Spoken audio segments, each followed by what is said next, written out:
like what they had to say about what direction the program was heading towards and how I would fit into that mold. And then lastly, I think it just kind of goes without saying, Phoenix is an unbelievable place to live. ASU is a great school, and I thought it'd be pretty cool to live here. So talk about growing up playing hockey, and tell me a little bit about your background and what your love for the game is. Yeah, sure. I grew up in a small town in Saskatchewan, about 1,500 people, and I lived there till I was 11, and just playing minor hockey there. I actually ended up playing on my sister's team occasionally because like I said, there weren't too many people in the town. And played summer hockey in Saskatoon. I had to drive a couple hours to Saskatoon. Then when I was 11 years old, moved to Red Deer.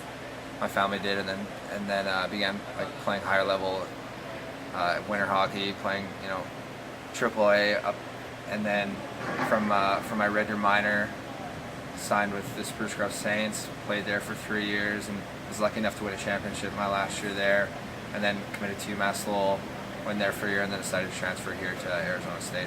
So your year at UMass Lowell, you suffered an injury, I understand, and made it kind of a difficult season for you? Yeah, early on in the year, I suffered a high ankle sprain, and then that kept me out for a while. And even when I came back, it was kind of just a nagging injury. So it was that was kind of a tough year for me. But it when I look back, I'm happy with where I'm at. So it all worked out for the best. So tell me a little bit about what last year was like for you. I know a lot of people don't understand what the NCAA transfer rules are like, but you sat out with a couple of your teammates for a whole season. What was that like? It's probably easier than most redshirts, I think, for the most part. I know a lot of other programs, if you transfer in redshirt, you're probably only one or two guys there, and you have to sit out and conduct workouts when the team's gone by yourself. But we were lucky enough to have 5 of us, so it honestly wasn't too bad. We had a good core group of guys who, like I said, the 5 of us really pushed ourselves in the weight room. We were pretty much conducting summer type heavy lifting all year, so we were able to get a lot stronger.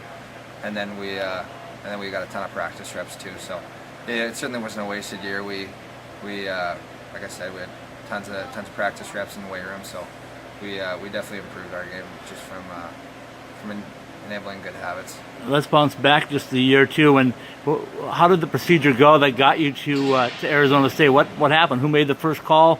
How'd things work out? It was kind of a situation where I discussed with the Lowell coach that I was going to leave, and then I got in touch with Coach Powers and kind of discussed with him, where the program's heading and if they have a need for a player like me.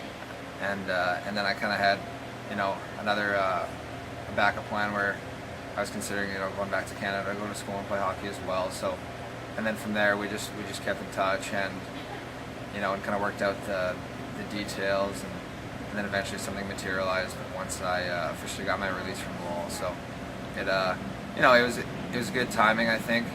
I decided I wanted to leave Lowell early enough that I could get in touch with Coach Powers, and they still have room for the upcoming years, so it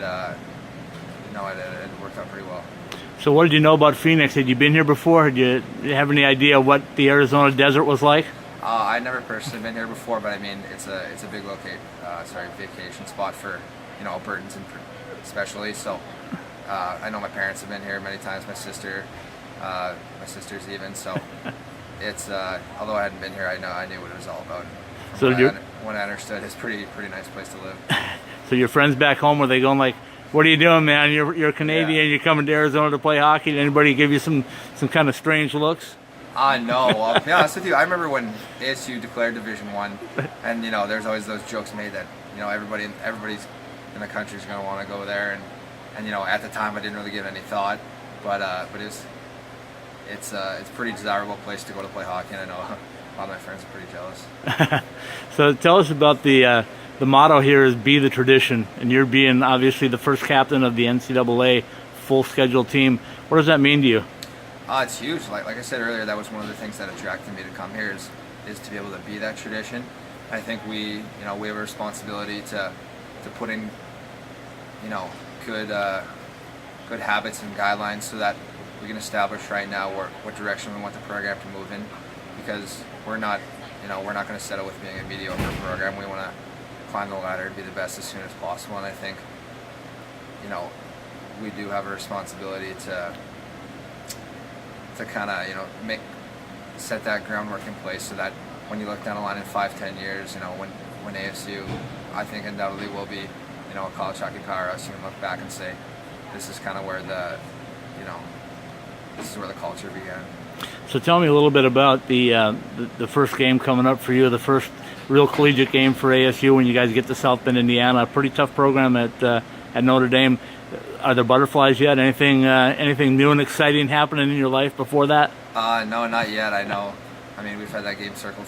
I have since well over a year. So I think we have a lot of guys who are really anxious and excited to just to get the season going. And I'm for sure one of those people. Let's talk personally about your game. What's your style of game? What do you like to do best? Where's your attributions for this team?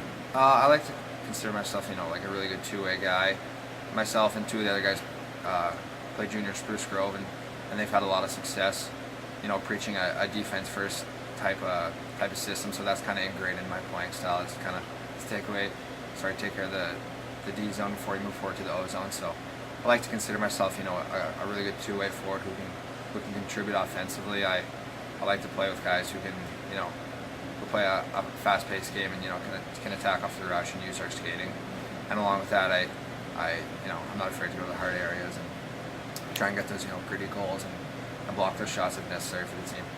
Talk about Coach Powers and what he means to this program and what he's meant to you and just getting things rolling. They came off of a national championship at the ACHA level and now doing Division I. What's his role been like? What's it been like to play for him? Well, he's meant everything to the program. I mean, you look at the success they have at club, and that's one of probably, if not the main reason that the transition to Division I was so possible. So he's deserved everything he's got so far.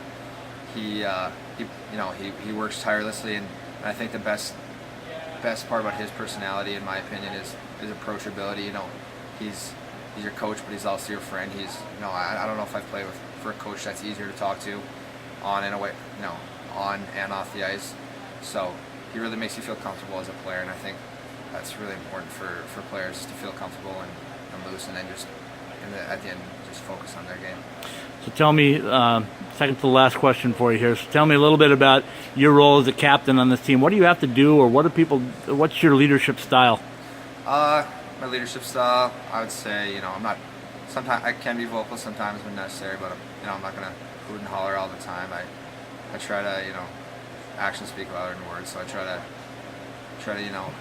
perform on the ice what I expect my teammates to do. It's my job's been pretty easy. I have a really good, we have a really good core leadership group with Louis Rowe and Ryan Belanger. Along with that, we have a lot of other older guys who have really stepped up into leadership roles, and like I said, made my job really easy. Final question for you. You get to talk to the Arizona State faithful, the Inferno, if you will. Tell them a little bit about Sun Devil hockey for 2016, 2017, what they can expect, why they should be here, and what you're going to provide for them.